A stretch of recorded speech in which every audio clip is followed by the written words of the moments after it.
Merci. On passe maintenant au groupe écologiste et socialiste avec tout d'abord Monsieur Timoteo. Merci, Monsieur le Président. Monsieur le Préfet, tout d'abord, je voudrais vous remercier vous-même et les services qui vous accompagnent et vos collaborateurs et collaboratrices qui vous accompagnent ce matin pour ce moment d'échange qui est toujours très intéressant et très riche dans le partage de l'actualité alto-séquanaise.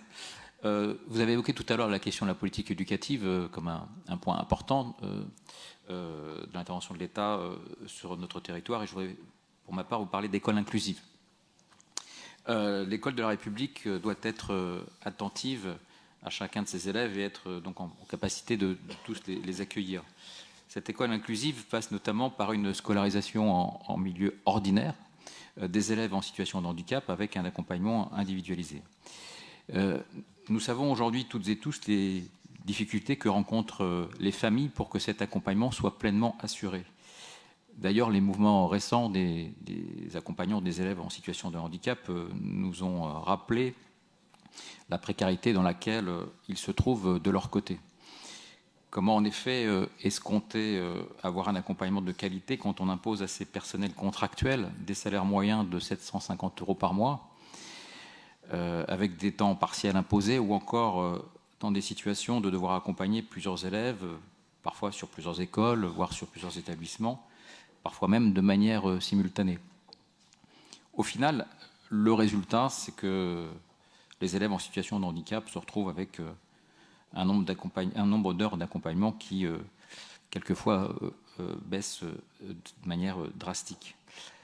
Aussi, Monsieur le Préfet, pouvez-vous nous préciser ce matin les différentes mesures engagées par les services de l'État dans notre département afin de garantir un accompagnement durable, un accompagnement de qualité, du premier jour au dernier jour de l'année scolaire, pour chaque élève souffrant de handicap, ainsi que les mesures engagées par ces mêmes services pour assurer le recrutement d'un nombre suffisant d'accompagnants. Je vous remercie.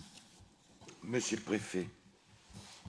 Merci Monsieur le Président. Monsieur le conseiller départemental, c'est effectivement une politique très importante, prioritaire. L'action de l'État est très volontariste sur le sujet de l'école inclusive. Je partage totalement votre constat sur sa nécessité, sur la nécessité d'accélérer. Mais nous avons des résultats qui sont, me semble-t-il, intéressants et que je me permets de partager avec vous.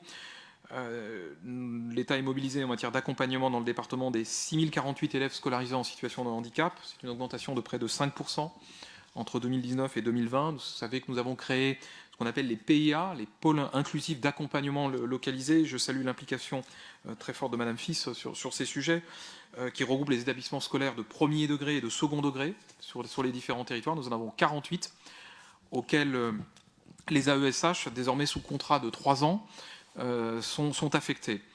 Donc 94% des élèves concernés par un accompagnement ont pu bénéficier d'un AESH au sein du département. Et vous savez que Madame la ministre Sophie Cluzel regarde de très près ce que nous faisons dans le département et est elle-même très impliquée ici dans les Hauts-de-Seine.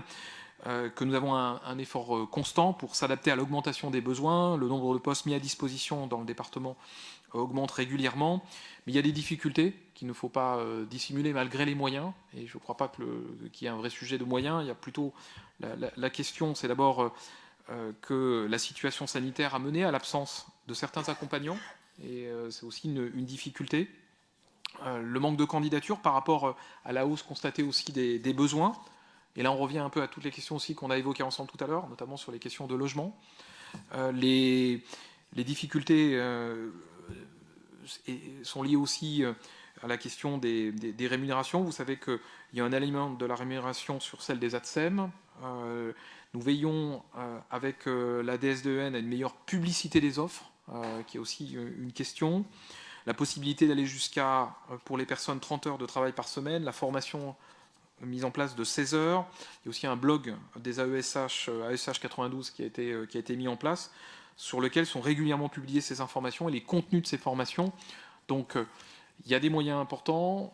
L'État se mobilise avec évidemment l'ensemble des partenaires, avec les communes, avec les associations, pour que nous puissions arriver à pourvoir le plus possible ces postes. Mais nous avons effectivement des difficultés que Je pense qu'elles sont surmontables, mais vous avez raison que on peut encore faire mieux. On peut encore faire mieux. Mais en tout cas, il y a une politique très, très volontariste dans le département et nous ferons tout pour atteindre les objectifs que nous sommes fixés ensemble. Merci. On passe maintenant à Madame.